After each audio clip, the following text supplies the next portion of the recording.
कामचोर बहू। कांता बहन की दो बहुएं थीं, बड़ी कल्पना और छोटी प्रिया। कल्पना का जैसा नाम वैसा ही काम। सारा दिन कल्पनाओं में रहती, ना कोई काम करती ना कोई धाम। अरे कल्पना बहू, जरा अच्छी सी चटनी पीस दे, आज कुछ मजेदार खाने का मन है। पेट में जलन हो जाएगी माँ जी बुढ़ापे में, और वैसे भी मेरा काम करने का वक्त शाम का है, अब प्रिया को ही बोल दो। इतना कहकर कल्पना वहां से चली जाती है।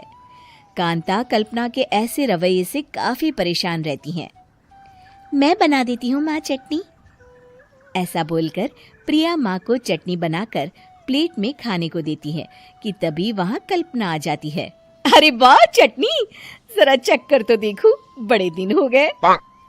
अरे नहीं बहू, तू तो रहने ही दे चटनी खाना, पेट में जलन हो जाएगी।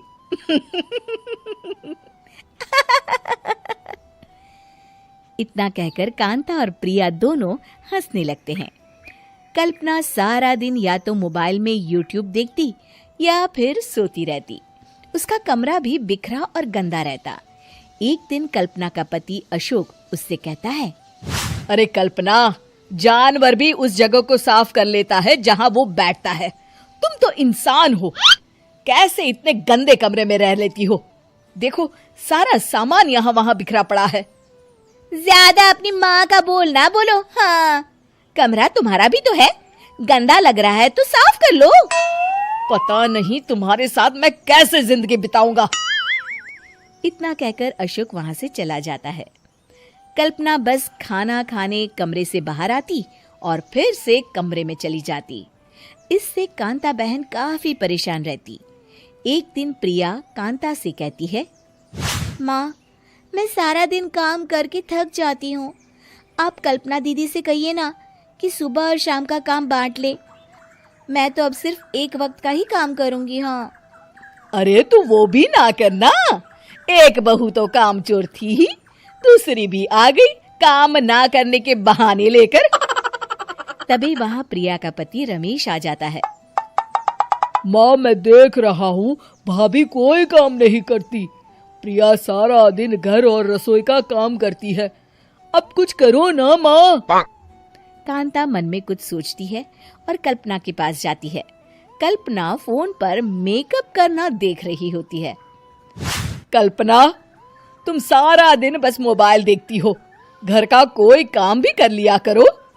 प्रिया सारा दिन काम करके थक जाती है, आज से मैंने फैसला किया है, एक वक्त का काम तुम करोगी, सुबह का खाना तुम बनाओगी और रात का प्रिया। आप लोगों ने काम को हव्वा बना रखा है। अरे पता नहीं थोड़ा सा ज्यादा काम करने में आप लोग घबरा क्यों जाते हैं। और हाँ, बहुत ज्यादा प्रिया की तारीफ मत करिए मेरे सामने, बड़ी बहू तो मैं ही रहूंगी।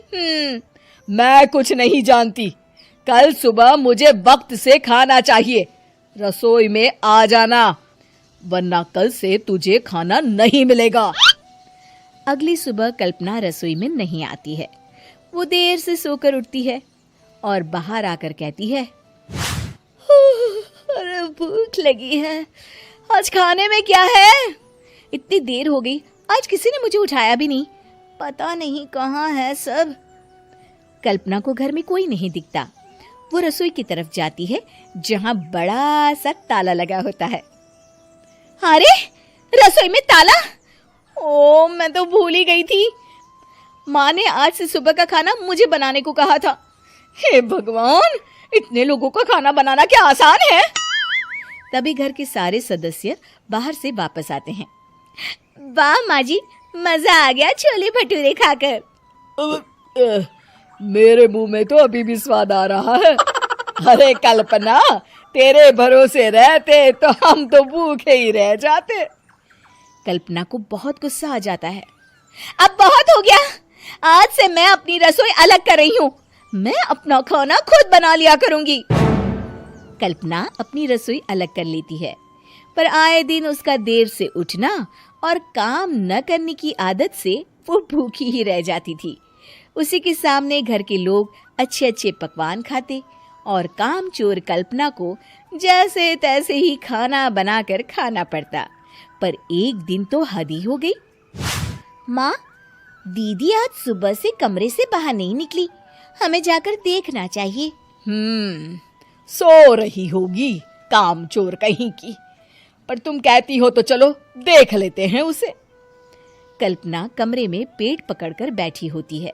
हाय मेरा दर्द, पेट दर्द के मारे मर रही हूँ मैं।